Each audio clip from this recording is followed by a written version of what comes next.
నిజామాబాద్ జిల్లా మనోహరాబాద్లోని పసుపు విలువ ఆధారిత పరిశ్రమను తెలంగాణ రాష్ట్ర వ్యవసాయ కమిషన్ సభ్యులు, వ్యవసాయ, ఉద్యాన శాఖ అధికారులు సందర్శించారు. రైతు ఉత్పత్తిదారుల సంఘం ఆధ్వర్యంలో ఈ పరిశ్రమ ఏర్పాటై దాదాపు సంవత్సరం కావస్తోంది. పసుపు ఉప ఉత్పత్తుల తయారీలో ఎలాంటి కల్తీలకు అవకాశం లేకుండా నాణ్యతకు పెద్దపీట వేస్తున్నామని, కావున మార్కెటింగ్ అవకాశం కల్పిస్తే మరింత తోడ్పాటుగా ఉంటుందంటూ సంఘం సభ్యులు కోరుతున్నారు.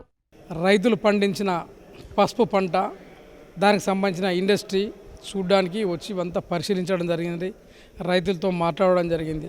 నిజామాబాద్ జిల్లా అంటేనే పంటల్లో ముందుగా జ్ఞాపకం వచ్చేది పసుపు పంట. ఆ పసుపులో భాగంగా ఈ రైతులు సంఘటితంగా పిఎఫ్ఓలుగా ఏర్పడి సుమారు 500 మంది, తద్వారా 600, 700, 1000 మెంబర్షిప్ దాకా అయి ఈ ఇండస్ట్రీ చేయడం. ఈ ఇండస్ట్రీ వలన మరి ఈ పసుపుతో ఎంత దీన్ని ఎక్స్పోర్ట్ చేయగలుగుతా ఉన్నారు.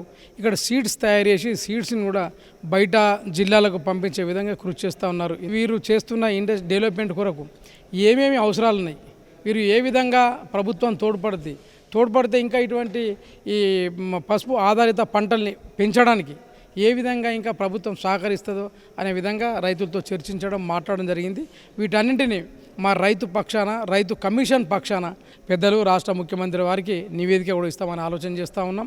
తెలంగాణ రాష్ట్రంలోని నిజామాబాద్ జిల్లా జక్రాంపల్లి మండలం ఈ మనోహరాబాద్ గ్రామంలో JMKPM అనే పసుపు రైతు ఉత్పత్తిదారుల సంఘాన్ని నెలకొల్పి ఇప్పటికీ 1 సంవత్సరం పూర్తి చేసుకున్నాం. ఈ సందర్భంగా తెలంగాణ రాష్ట్ర వ్యవసాయ కమిషన్ సభ్యులు ఈ పరిశ్రమను సందర్శించ రావడం నిజంగా మాకు శుభసూచకంగా భావిస్తున్నాం. వారికి కృతజ్ఞత తెలియజేస్తూ మరి కేంద్ర ప్రభుత్వం NIMSME ద్వారా ఈ యొక్క పథకాన్ని స్ఫూర్తి పథకం తీసుకొచ్చి 90% సభ్యుల ఈ యొక్క పరిశ్రమను గత సంవత్సరం మే 5వ తారీఖు నాటు స్థానిక పార్లమెంట్ సభ్యులు గౌరవనీయ MP ధరంపూరి అరవింద్ గారు ప్రారంభోత్సవం చేర్చుకున్నాం. అప్పటి నుంచి ఇప్పటివరకు మేము ఇక్కడ పసుపు విలువ ఆధారిత వస్తువులు చేస్తూ, అట్లాగే విత్తనం పసుపు కానీ ఇతర ప్రాంతాలకు మేము చేస్తున్నాం.